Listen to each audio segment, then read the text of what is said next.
Evening, this is Monday, August 11th, 85 days until the 2008 presidential election, with hundreds of Americans in harm's way, with a Russian invasion today bringing all-out war to the soil of a strategic U.S. ally, with Russia blasting America for helping that ally, with thousands dead in just the past 5 days. We now have our first real-time test of how the presidential candidates would respond to a serious global crisis. Our fifth story tonight. After suggesting his opponent was acting too presidential too soon, John McCain has done some acting of his own, while letting his top foreign policy advisor continue to act as a lobbyist for one of the countries at war.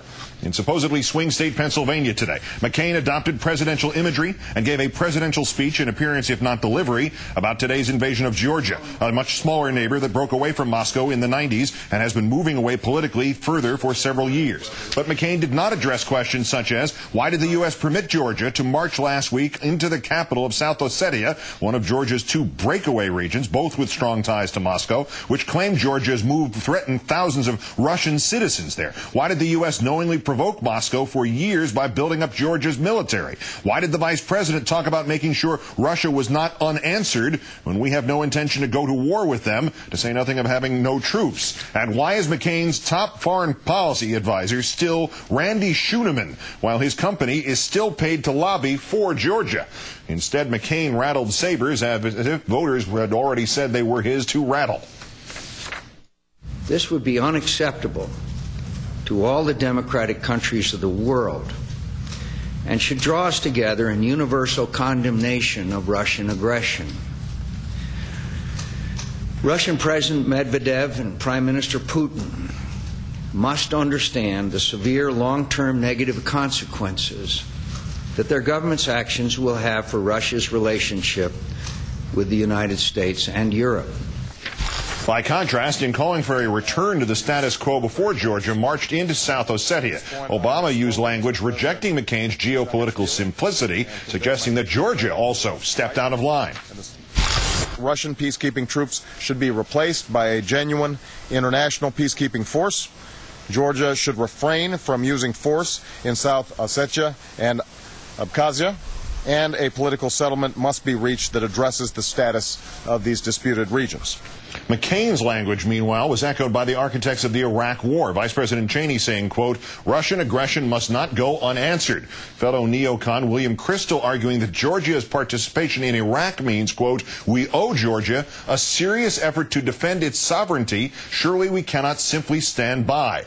And troubling as the neocon echoes are, perhaps more embarrassing, two elements of McCain's speech. One, this report from CQPolitics.com, wherein a Wikipedia editor pointing out at least three passages from McCain's speech today that it says most people would consider to have been derived directly from Wikipedia.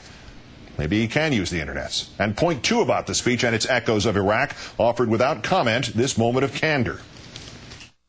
We have other important interests, strategic interests at stake in Georgia, especially the continued flow of oil through the Baku-Tbilisi-Ceyhan pipeline, which Russia attempted to bomb in recent days. More drilling off the coast of Georgia. Following Mr. Bush's lead on Georgia may be difficult for Mr. McCain. The president began the day disengaged from the crisis. Literally, he was in China, and in his comments during an exclusive interview with Bob Costas at the Olympics for NBC Sports.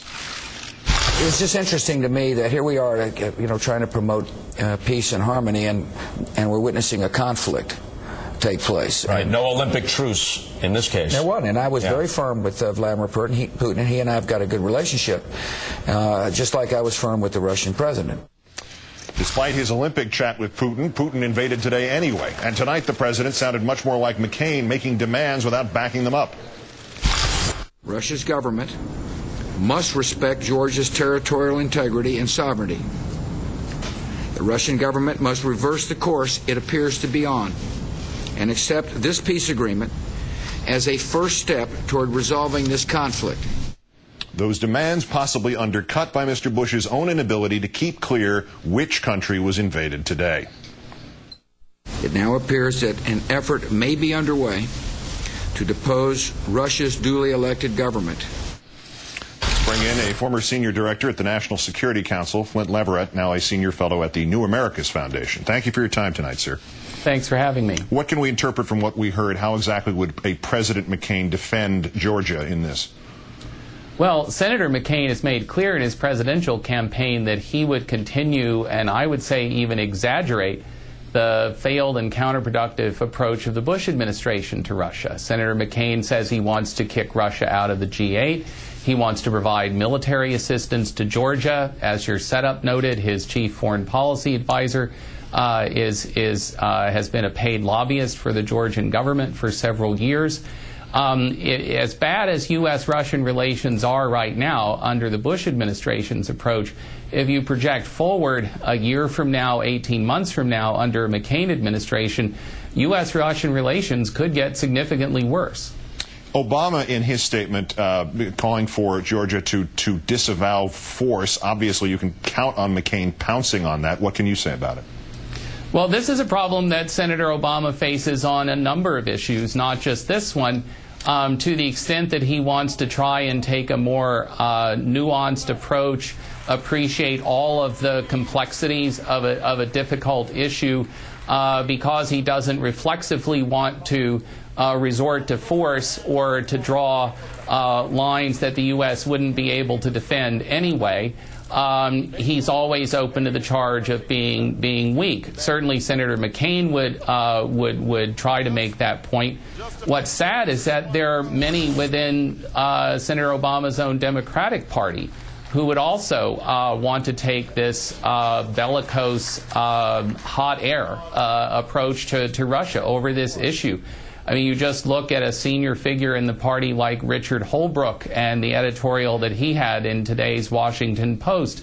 It's basically, there's a very powerful group of what I would call neoconservative fellow travelers in the Democratic Party, and a lot of these people were attached to the Hillary Clinton campaign.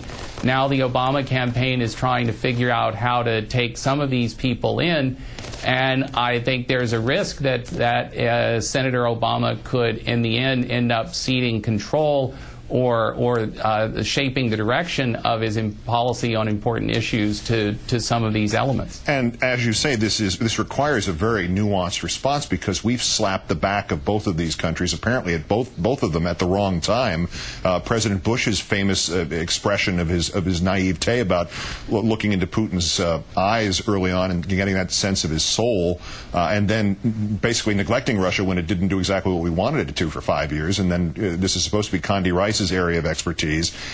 At the same time that Russia was mishandled, did we not essentially, or the administration not essentially, stoke the fires of this conflict by the way we have contributed to the building up of Georgia and sort of encouraged its president to do something like this?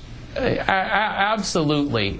We are where we are in this situation in no small part because the Bush administration, Senator McCain, and sadly a lot of very senior Democrats willfully ignored an important reality, namely that Russia has become a much richer, much more powerful country, a country that can act autonomously to defend what it sees as important interests, even when those actions don't please the United States. And at this point, there's very little that the United States has to respond. Are we not going to buy, will Europe not buy Russian gas? Is the United States not going to let Russia help fund its current account deficit? It's more than complex. Flynt Leverett of the New Americas Foundation, formerly a senior director at the NSC. As ever, sir, thank you for your time. Thanks very much.